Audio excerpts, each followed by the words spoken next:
One of the caveats that I do have some personal information that I did get personally involved in was some information that had to do with the Stargates and Looking Glass, and more specifically the 2012 problem with those projects. The popular opinion of what's out there right now is that the project was shut down because there was a problem when we approached 2012. I've heard it described a number of ways, but to my knowledge, the problem is that the timelines converge on that point in time. And when you know enough about the Stargate projects and the Looking Glass project to know how string theory works and how the possibility of possibilities works and how making one choice over here doesn't necessarily mean that the other choice couldn't exist at the same time. But once you get your brain wrapped around this subject, you find out that at the end of 2012, in an easy way to put it, the choices that we make become less and less consequential to the future. And eventually we're pushed into this bottleneck of time, no matter which choice we make. And that's important to the people that had access to Looking Glass because they would use Looking Glass knowing the choices that they would make and the future would pop up. The big mistake was coming up with the possibility of future. And when we started using a computer to say, well, if we make this choice, it's 79% possible that this scenario happens, and 23% are possible, or whatever, I'm using round numbers, that this scenario would happen. The understanding at the time was that was realistic. However, if you go down the road further and free will continues to exercise itself on this game, that 79% possibility sometimes changes very, very fast. But if you look at the situation in a point of time, it seems very realistic that that's the greatest possibility. What happened was people, very smart people, began to figure out that something big was coming up. Something that made it so all the possibilities of all the future scenarios of any choice, any possibility that was fed in and observed through the Looking Glass inherently ended up in the same future. And no decision, no possibility changed past a certain point. That's the big secret.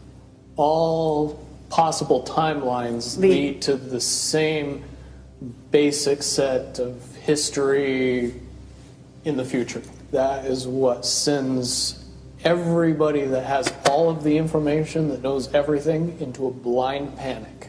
The people that know everything about Looking Glass, that have gotten all the reports and all the information, the elites of the world, probably figured out that that was the end of the game, and nothing could be manipulated beyond that point. When I was in the military, it would have been before '97 when I got in trouble. One of my particular areas that I was amazingly intuitive about is problem solving / mission planning, or more specifically, taking a bad mission and fixing it.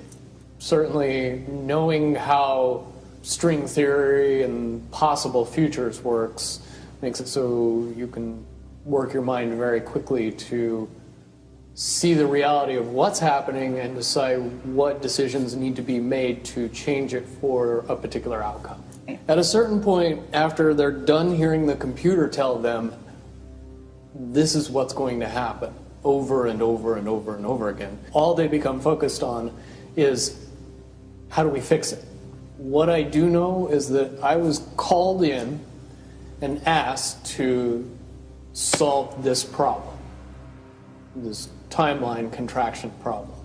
And I eventually did my due diligence and did all the investigating and basically only had one piece of information, and that was reinforcement. The computer's right.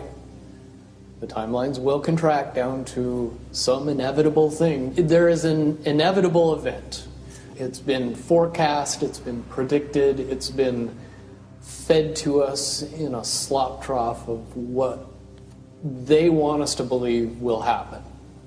They don't actually have control over what happens.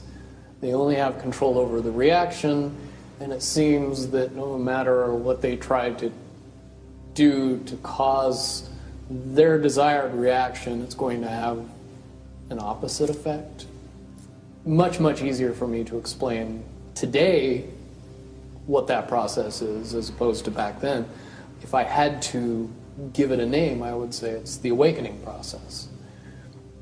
It's an evolution of consciousness that cannot, will not, and no matter what decisions or possibilities are injected into the equation, eventually it all resolves down to us all learning the truth and becoming aware of this massive dam of lies that has been built that keep us from knowing massive volume of information that we should otherwise possess.